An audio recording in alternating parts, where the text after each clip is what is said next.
లాల్ దర్వాజా సింహవాహిని అమ్మవారి బోనాలు ఘనంగా జరుగుతున్నాయి. ఉదయం నుంచే అమ్మవారికి బోనాలు సమర్పిస్తున్నారు భక్తులు.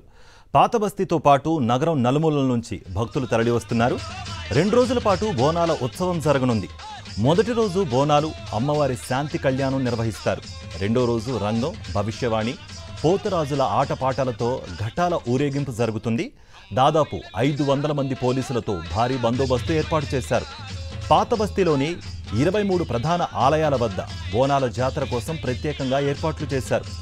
ప్రభుత్వం తరపున డిప్యూటీ సీఎం భట్టి విక్రమార్క దంపతులు అమ్మవారికి పట్టు వస్త్రాలు సమర్పించారు. హైదరాబాద్ పాత బస్తీలో బోనాల పండుగ ఘనంగా సాగుతోంది. చార్మినార్ భాగ్యలక్ష్మి అమ్మవారికి పట్టు వస్త్రాలు సమర్పించారు మంత్రి కోమటిరెడ్డి వెంకటరెడ్డి. కుటుంబంతో కలిసి ప్రత్యేక పూజల్లో పాల్గొన్నారు. కాంగ్రెస్ అధికారంలోకి వచ్చిన తర్వాత ఓల్డ్ సిటీని న్యూ సిటీగా మారుస్తామని చెప్పుకొచ్చారు. భాగ్యలక్ష్మి అమ్మవారి ఆశీస్సులతో తెలంగాణ ప్రజలందరూ, పట్టణ ప్రజలందరూ కూడా సుఖ సంతోషాలతో ఉండాలని అమ్మవారిని కోరుకోవడం జరిగింది.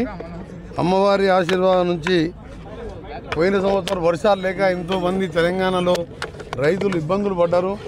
అలాంటివి లేకుండా ఈసారి ఇప్పటికే వర్షాలు మంచిగా అనుకున్నట్టు రైతులు సంతోషంగా ఉన్నారు.